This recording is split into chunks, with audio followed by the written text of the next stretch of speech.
Hi, and welcome back to this week's Parsha here on Sefer Gedalyahu. Parshat Behaalotcha is really the Parsha of transition.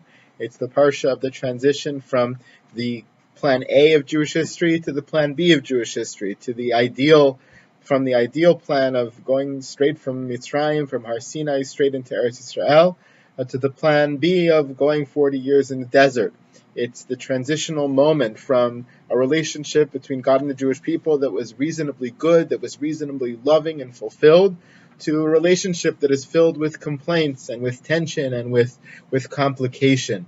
And of course, all of this transition is captured by the paragraph of Vayihi bin So in the middle of the Parsha, which is bracketed by the upside down inverted nuns, which according to Chazal make that Vayihi bin So its own sefer of Chumash.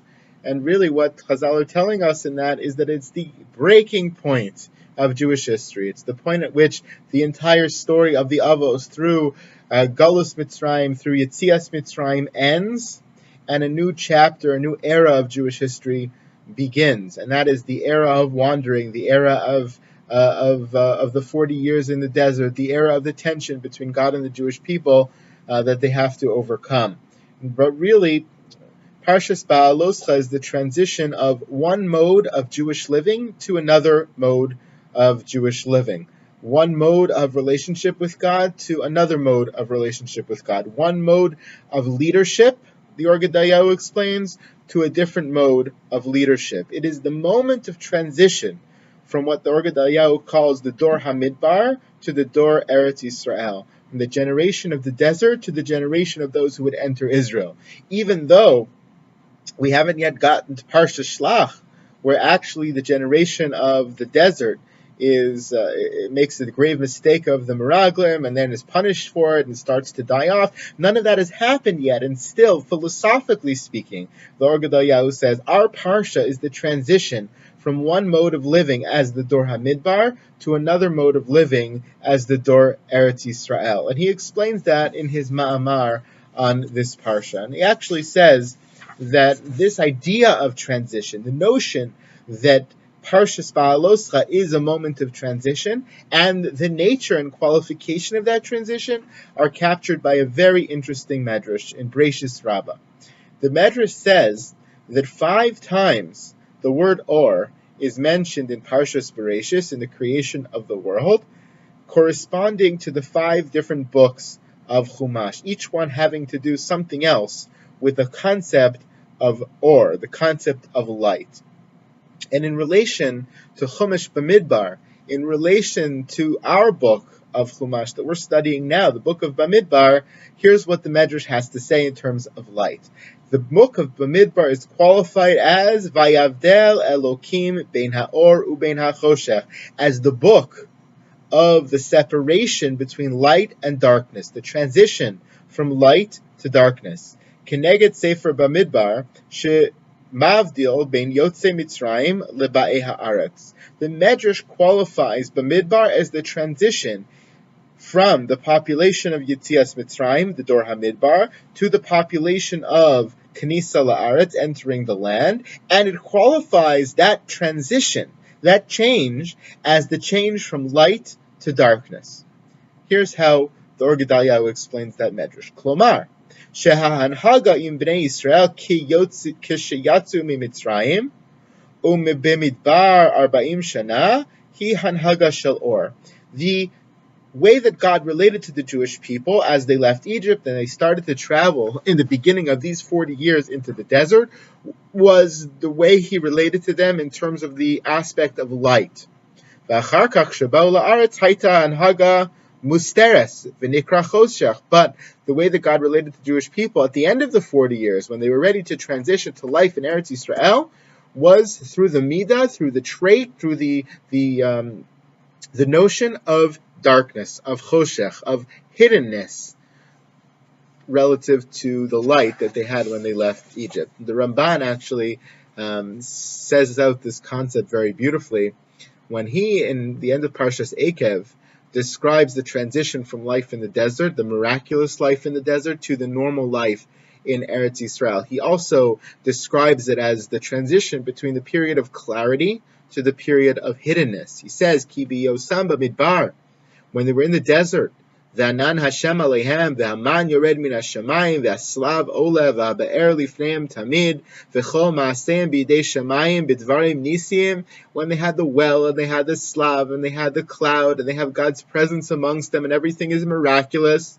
Hinei machshavasam im Hashem tamid, their thoughts are always with Hashem. It's 1,000% clear. V'lachein yazhiram Yehoshua, shegam ata ba'aretz b'istalek mehem ha'moftim ha'niflaim ha'hem, tiyeh machshavasam behem tamid l'davka b'Hashem hanichbad v'hanora, v'lo tipared kavanasam min Hashem. But when they enter the land, Yehoshua has to warn them that even though they're leaving that miraculous life of the desert, even though the appearance of Hashem is not like ore, it's not like light, it's not clear, it's not obvious, it's not always fully evident, they still have to make that effort, even in the darkness, even in the natural life, to continue to connect to Hashem, to continue to have their kavanah on Hashem, their focus on Hashem. The book of Bamidbar, and I believe the Parsha of Behaalotcha in specific, represents the transition from Midbar to Eretz Yisrael, from desert to the land of Israel, from or, from light to choshech, darkness, from clarity to hiddenness, from open miracles to normal life, from the height of revelation of God's presence to much less revelation, to a more hidden revelation. It actually is a notion that is not only captured by this beautiful medrash in Bereishis Rabbah, it's not only captured by the Ramban, the passage I just read to you, but it's actually also captured in an interesting pasuk and a medrash in Sefer Yehoshua. It says that when Yehoshua was in Yericho, he encounters this ish. Hine ish omed lenegdo v'charvo shlufa biyado. He encounters this man, this person, with a sword in his hand, and he falls down on the ground. He becomes very afraid of this person. Halanu im latzarenu, are you here to help us? Are you here to hurt us? Doesn't know who this is. And the person, the man, responds, Atabati, here I have come not to hurt you, but to help you. So the Medrash comments on that, actually, the Medrash, which is brought by the Radak on this pasuk in Yehoshua, says, Anihu Shabati, Atabati, I've come now. What does it mean, I've come now? I am the one who came, B'yamei Moshe Rabcha, in the days of Moshe, your Rebbe. V'dachalti, and he pushed me away.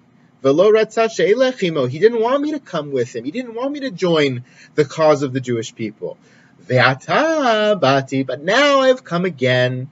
Miyad vayipol Yoshua panav vayishtachavu aval Moshe dachoto. And immediately Yoshua bows down. He accepts him. He greets him. He wants this angel to join them on their path. But Moshe didn't want it. Moshe pushed him away. What is this a reference to? This is a reference to the way Moshe Rabbeinu speaks to Hashem and in the aftermath of the Chet HaEgel.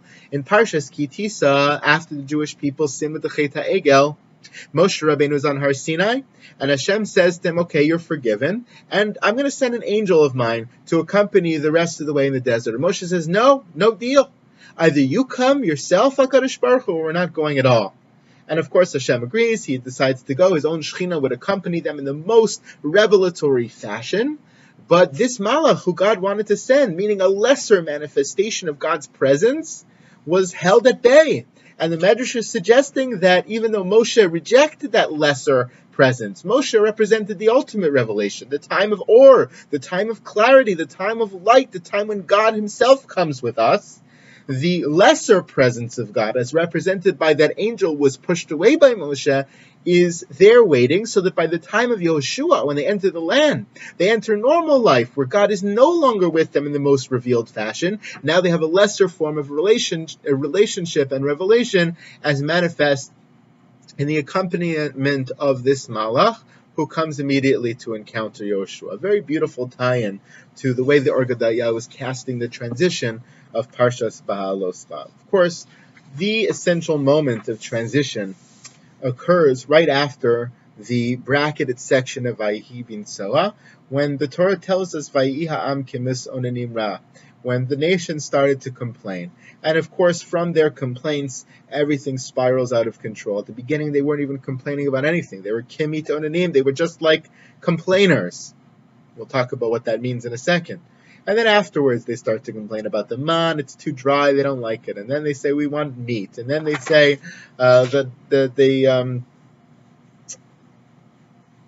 they complain about the man. They complain about the meat. Moshe Rabbeinu gets fed up with them. He has to have Shivim Zikanim. He has to have a new Sanhedrin. And then you have Eldad and Medad prophesying. And then after that, Moshe Rabbeinu is spoken about by Miriam and Aaron. Everything devolves. And of course, we get the Parshat Shlach, and you have the Meraglim, and you have Parshat Korach, and everything else that ensues the rest of Bamidbar. It all starts now, after the Vayehi ben Soa, with that word Kimit Onanim. Gedalyahu says, what is Vayiham Kimit Onanim? What were they complaining about? He quotes the Sfas Emes, quoting from his grandfather, I think, the Chidush Harim, who says that really, Kol HaChet, the entire sin of the complaint, Haya Mashalo He'eminu Kihu Letovatam, V'chashvu Shehu Lera'atam. It was a rejection of Moshe Rabbeinu. It was a rejection of his leadership. It was a rejection of his style, of his mode of being.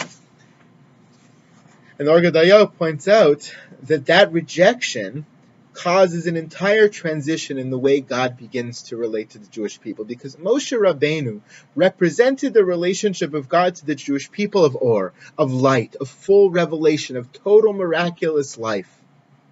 But once the Jewish people rejected that, they transitioned to a new mode of life, of lesser light, of lesser revelation, of lesser miraculousness. And you see that desire to reject Moshe's style, to reject Moshe's type of leadership, Moshe's mode of living, and to accept a more earthly style in every subsequent event of the Parsha.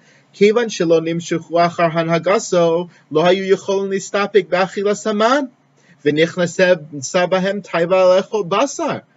all of a sudden, even though the man was wonderful and it was miraculous, they rejected it. They couldn't handle it. They didn't want to eat the man anymore. The man represented miraculous life. It represented Moshe's form of living and leadership. It represented ultimate revelation. They rejected that. Now what they want meat. They want to eat like normal human beings. And Moshe's response to them is saying, where am I going to find meat? What does he mean by that? Of course he could find meat. God could bring meat. Moshe